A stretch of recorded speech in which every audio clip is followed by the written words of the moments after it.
Sebelumnya, izin memperkenalkan diri.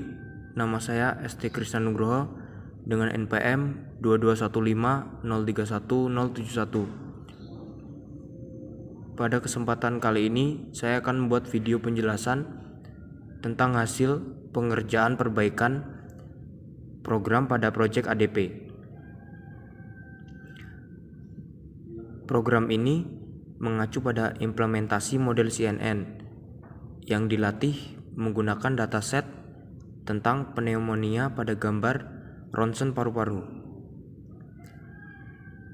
Program ini memiliki langkah-langkah sebagai berikut. Pertama, yaitu mengumpulkan dataset. Dengan mengambil dataset gambar ronsen paru-paru yang telah diklasifikasikan secara manual menjadi kategori pneumonia positif dan pneumonia negatif.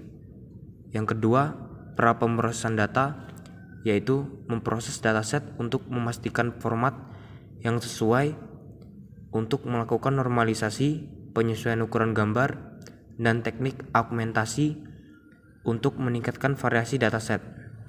Yang ketiga, membangun model CNN, yaitu mengonstruksi model CNN yang terdiri dari beberapa lapisan konvolusi dan lapisan terhubung penuh. Yang keempat, pelatihan model, yaitu melatih model menggunakan dataset yang telah diproses dengan membaginya menjadi data pelatihan dan data validasi. Yang kelima, evaluasi model, dengan menggunakan dataset yang tidak digunakan dalam pelatihan untuk menguji performa model yang telah dilatih. Program ini dapat membantu mempercepat proses diagnostik pneumonia melalui analisis gambar ronsen paru-paru. Selanjutnya, saya akan menjelaskan bagian-bagian pada program ini. From Google.Colab import drive digunakan untuk mengimpor modul drive dari library Google Colab. Drive.mount digunakan untuk mengaitkan dan mengakses Google Drive dalam lingkungan Google Colab. Impor NumPy AS digunakan untuk operasi numerik dan array multidimensi efisien. Import Pandas digunakan untuk analisis dan pemrosesan data terstruktur. Import OS menyediakan fungsi-fungsi terkait sistem operasi seperti manipulasi jalur file dan mengakses lingkungan sistem. Import Matplotlib digunakan untuk membuat visualisasi grafik dan plot. Import Seaborn digunakan untuk membuat visualisasi grafik yang lebih menarik. Import Keras digunakan untuk mengimpor pustaka keras. From Keras.model import sequential digunakan untuk mengimpor kelas sekuensial dari keras. From Keras.layers digunakan untuk mengimpor kelas-kelas layer yang umum digunakan dalam pembangunan model CNN. From Keras.reprocessing digunakan untuk mengimpor kelas image data generator yang memungkinkan augmentasi data gambar secara real time. From sklearn.model digunakan untuk membagi data menjadi set pelatihan dan set validasi. From sklearn matrix digunakan untuk menghasilkan laporan klasifikasi dan matriks kebingungan atau confusion matrix untuk mengevaluasi model. From Keras.callbacks digunakan untuk mengurangi tingkat laju pembelajaran atau learning rate ketika peningkatan dalam performa model melambat. Import CV2 digunakan untuk mengimpor modul CV2 dari OpenCV untuk pemrosesan gambar. Selanjutnya, pada bagian ini merupakan kode yang implementasi fungsi get training data dir yang digunakan untuk memperoleh data pelatihan dari direktori yang ditentukan. Secara keseluruhan, fungsi ini bertujuan untuk memproses gambar-gambar dalam direktori yang ditentukan untuk mengorganisirnya menjadi data pelatihan yang siap digunakan untuk melatih model pembelajaran mesin pada tugas pengenalan pneumonia pada gambar ronsen paru-paru. Selanjutnya, kode ini digunakan untuk memperoleh data pelatihan, data pengujian, dan data validasi dari direktori yang ditentukan. Dengan melakukan pemanggilan fungsi getTrainingData pada setiap direktori tersebut, kita mendapatkan data gambar yang sudah diubah, ukurannya dan label kelas yang sesuai. Selanjutnya, kode ini digunakan untuk membuat visualisasi grafik bar yang menampilkan jumlah sampel dalam set pelatihan yang termasuk dalam kategori pneumonia dan normal. Dengan menggunakan visualisasi ini, kita dapat melihat beberapa seimbang atau tidak seimbangnya distribusi kategori pneumonia dan normal dalam set pelatihan. Selanjutnya, kode ini digunakan untuk menampilkan dua gambar dari set pelatihan beserta judul yang sesuai.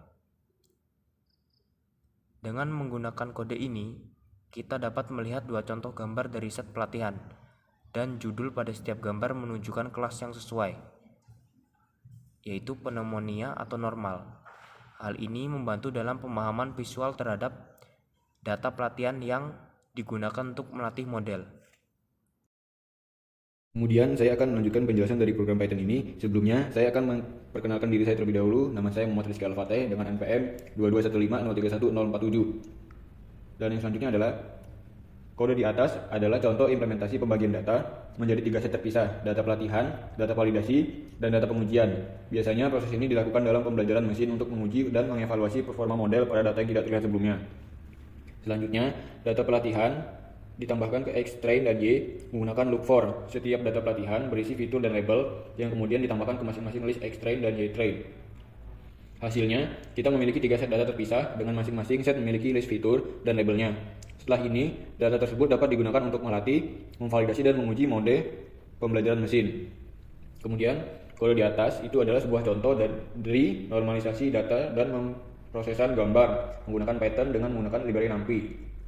Selanjutnya, data gambar pada setiap variabel dibagi dengan 255. Nilai 255 digunakan karena itu adalah nilai maksimum yang dapat diwakili oleh saluran warna dalam gambar 8 bit.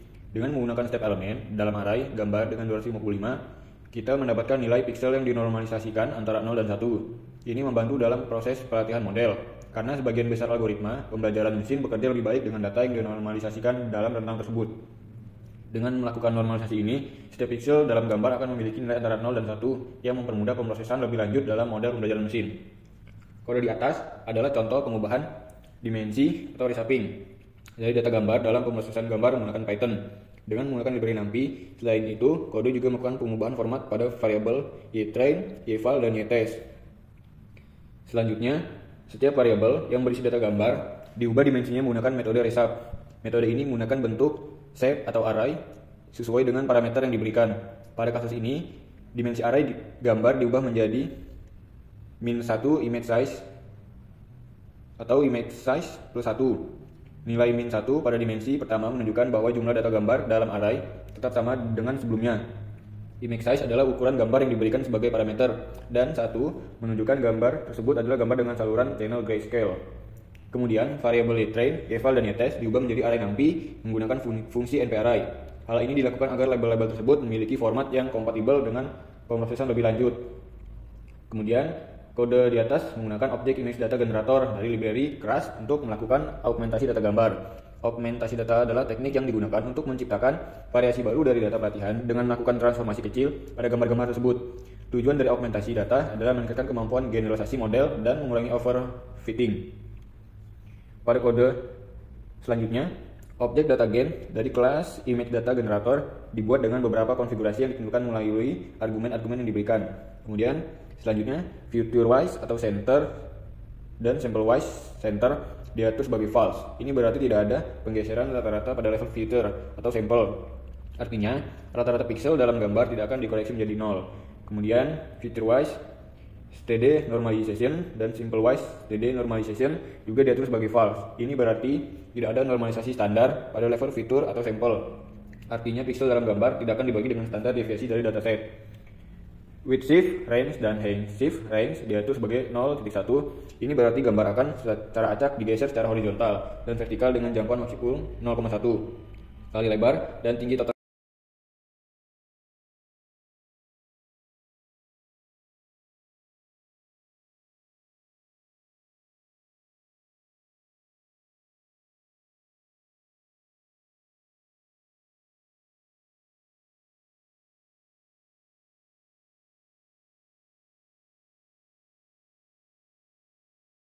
Kode di atas merupakan contoh pembuatan dan konfigurasi model neural network menggunakan library keras dengan Bayesian TensorFlow. Selanjutnya, berbagai lapisan ditambahkan ke model dengan metode ADD. Berikut adalah penjelasan untuk setiap lapisan yang ditambahkan. Yang pertama adalah Conv2D. Conv2D menerapkan konvolusi pada input dengan filter ukuran 3x3 dan menggunakan fungsi optimasi ReLU, yaitu Rectified Linear Unit. Filter ini akan menghasilkan 32 map fitur. Dan yang selanjutnya adalah Batch Normalization. Lapisan itu digunakan untuk mempercepat dan memperstabilkan proses pelatihan dengan menormalisasikan input lapisan sebelumnya. Kemudian adalah Maxpool 2D. Lapisan pooling maksimum 2 dimensi digunakan untuk mengurangi dimensi spesial dalam map fitur dengan memilih nilai maksimum di setiap jendela. Kemudian ada dropout. Lapisan dropout digunakan untuk mencegah overfitting dengan secara acak, menonaktifkan sebagai node dalam lapisan sebelumnya dengan tingkat dropout yang ditentukan. Kemudian ada flatten. Lapisan ini meratakan map fitur menjadi vektor satu dimensi yang memungkinkan pengubahan dari struktur data spesial menjadi vektor linear untuk digunakan dalam lapisan berikutnya. Kemudian ada dense. Lapisan fully connected. Lapisan ini memiliki 128 unit dengan fungsi optimasi ReLU. Kemudian ada dense output layer.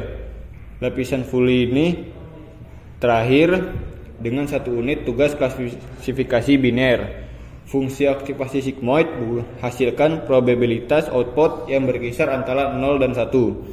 Setelah menambahkan lapisan-lapisan, model ini dikompil dengan menggunakan metode compile. Metode ini mengkonfigurasi pengoptimalan untuk memproses pelatihan fungsi kerugian yang digunakan untuk mengukur kesalahan prediksi model dan metrik yang akan dinilai selama pelatihan dan evaluasi. Kode di atas merupakan contoh penggunaan beberapa fitur dan metode dalam kelas untuk melatih dan mengevaluasi model neural network. Reduce Elron Plateau ini adalah objek callback yang digunakan untuk mengurangi tingkat pembelajaran. Jika tidak ada peningkatan kinerja model pada beberapa epoch berturut-turut, monitor digunakan untuk memantau metrik yang akan digunakan untuk menentukan penurunan tingkat pembelajaran. Dalam contoh ini, monitor val akurasi menunjukkan bahwa penurunan tingkat pembelajaran akan dipicu jika tidak ada peningkatan dalam akurasi validasi. Patience dalam jumlah epoch yang harus dilewati tanpa adanya peningkatan sebelum tingkat pembelajaran dikurangi. Kemudian faktor menentukan seberapa banyak tingkat pembelajaran akan dikurangi. Min LR adalah batas bawah untuk tingkat pembelajaran. Selanjutnya, model fit. Metode ini digunakan untuk melatih model dengan data pelatihan. Di sini, data pelatihan disediakan melalui objek DataGen flow yang menghasilkan batch data yang telah diubah dan diaugmentasi. Batch size menentukan jumlah sampel dalam setiap batch. Epoch menentukan jumlah kali model akan melihat keseluruhan data pelatihan. Data validasi, xval dan yval juga diberikan melalui objek DataGen flow untuk memonitor performa model selama pelatihan. Callback adalah datar yang akan dieksekusi selama pelatihan. Dalam hal ini, Reduce Elron Plateau digunakan untuk mengurangi tingkat pembelajaran saat diperlukan. Kemudian ada model evaluated. Metode ini digunakan untuk mengevaluasi model dengan menggunakan data pengujian, X-test dan Y-test. Model dievaluasi terhadap fungsi kerugian dan metrik yang telah ditentukan saat model dikompil. Hasil dari evaluasi ditampilkan menggunakan print statement. Dengan menggunakan Reduce Elron Plateau, callback kita dapat mengurangi tingkat pembelajaran secara adaptif selama pelatihan berdasarkan performa model. Kemudian, kode di atas merupakan contoh penggunaan beberapa fitur dan metode dalam kelas untuk melatih, mengevaluasi model Neural network. Perkenalkan, nama saya Muhammad Azli Zendra dengan NPM 22150311072. Saya akan menjelaskan kode Python berikut. Kode Python berikut digunakan untuk mengklasifikasi binary pada data gambar. Langkah-langkah yang dilakukan adalah pertama membangun arsitektur model menggunakan objek sekuensial. Selanjutnya menambahkan layer conv 2D dengan 32 filter, matrix kernel 3x3 dan fungsi aktivasi relu sebagai layer pertama. Selanjutnya menambahkan layer flatten untuk mengubah vektor multidimensi menjadi vektor satu dimensi. Selanjutnya menambahkan layer dense dengan 128 unit dan fungsi aktivasi relu, menambahkan layer dense terakhir dengan 1 unit dan fungsi aktivasi sigmoid untuk klasifikasi binary. Selanjutnya mengkompilasi model menggunakan optimizer Adam, fungsi loss binary concentropy dan matriks evaluasi akurasi.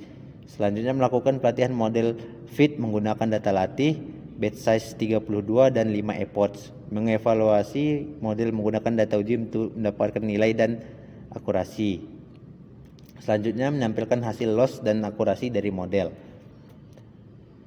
Pada kode berikut digunakan untuk membuat visualisasi grafik yang menunjukkan perubahan akurasi dan loss pada setiap epoch selama pelatihan model.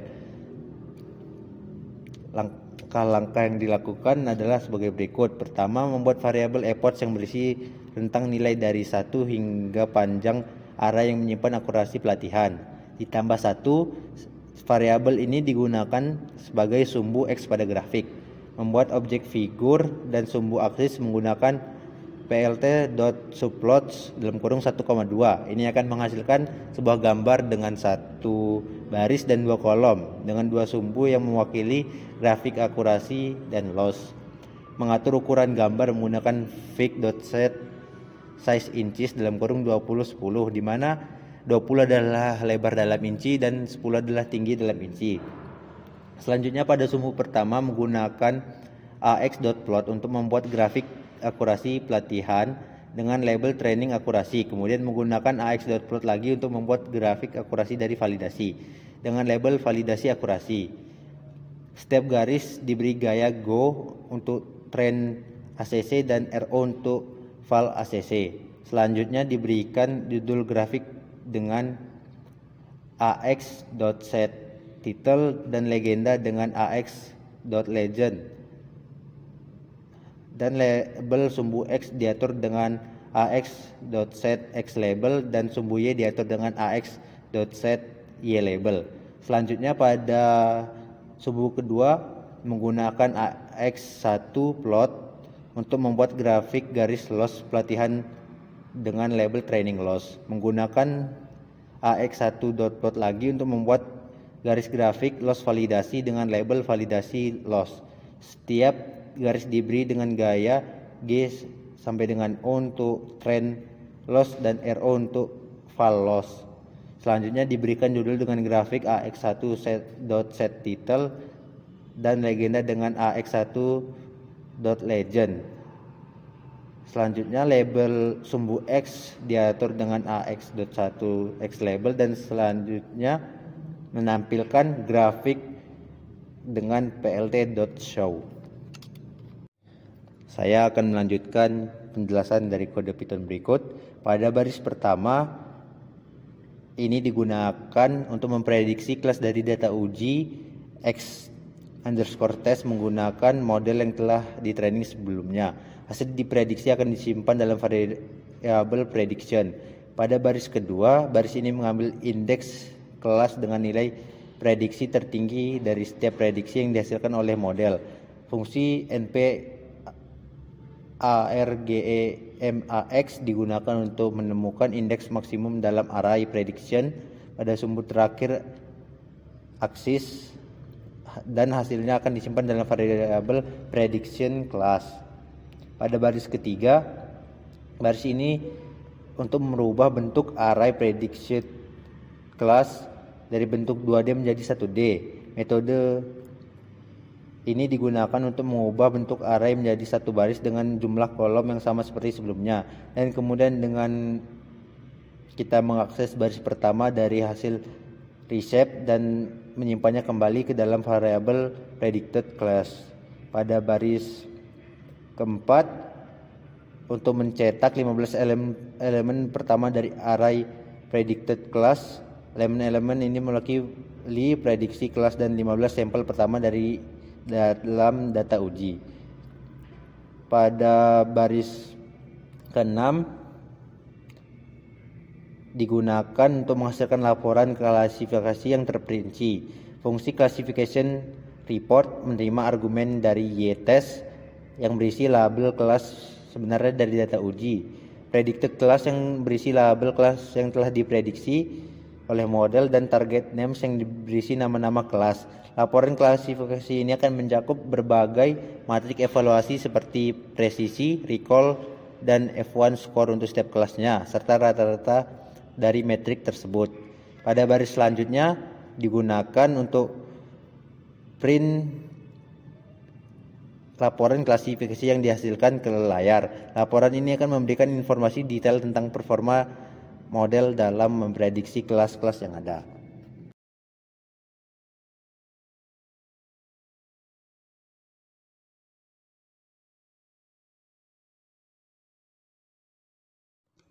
Perkenalkan diri, nama saya Ignatius Aldi Kurniawan, NPM 22150310079. Baris pertama yaitu my_y_pred sama dengan model.predict x_test. Pada baris ini, variabel my_y_pred akan menyimpan hasil prediksi yang diperoleh dari model dengan memasukkan data x_test sebagai input.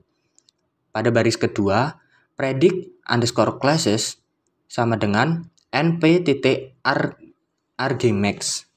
my_y_pred aksis sama dengan min1. Baris ini menghitung kelas prediksi dengan menggunakan fungsi np.argmax yang mengembalikan indeks kelas dengan nilai probabilitas tertinggi.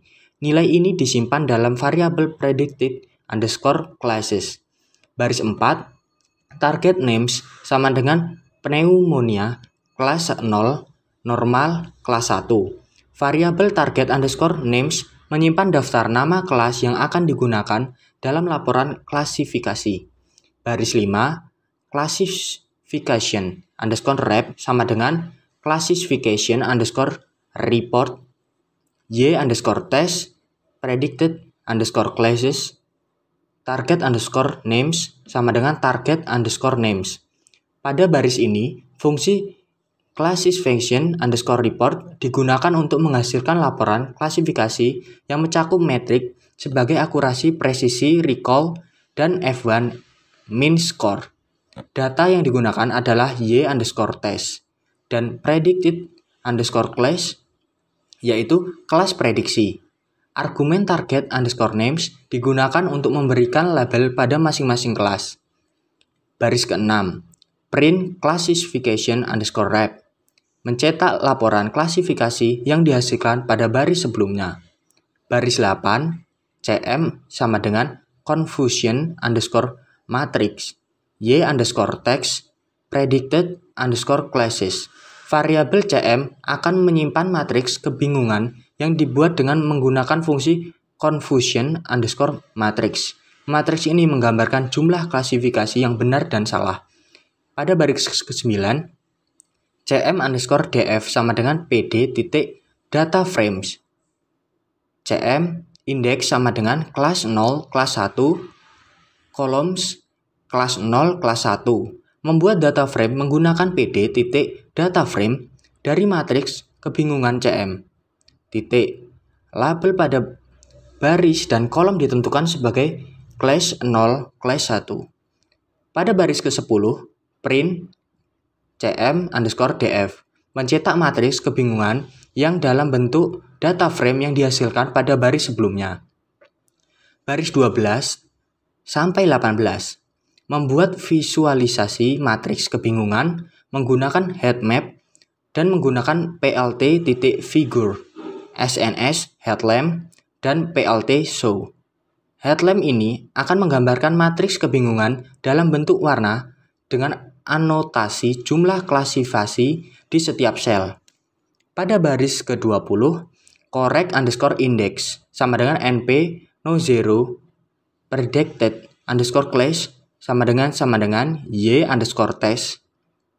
Variabel current underscore index akan menyimpan indeks dari prediksi yang benar dengan membandingkan predicted underscore classes dengan y underscore test. Fungsi np titik non-zero digunakan untuk mendapatkan indeks yang memenuhi kondisi tersebut. Pada baris ke-21, incorrect underscore indices sama dengan np no zero. Predicted underscore classes sama dengan y underscore test. Variabel incorrect underscore incase akan menyimpan indeks dari prediksi yang salah dengan membandingkan predicted underscore classes dengan y underscore test. Fungsi np titik non-zero digunakan untuk mendapatkan indeks yang memenuhi kondisi tersebut. Baris 23 sampai 34 yaitu melakukan visualisasi beberapa contoh data dengan label prediksi yang benar. Gambar-gambar ini ditampilkan dalam grid dengan menggunakan plt titik subplot.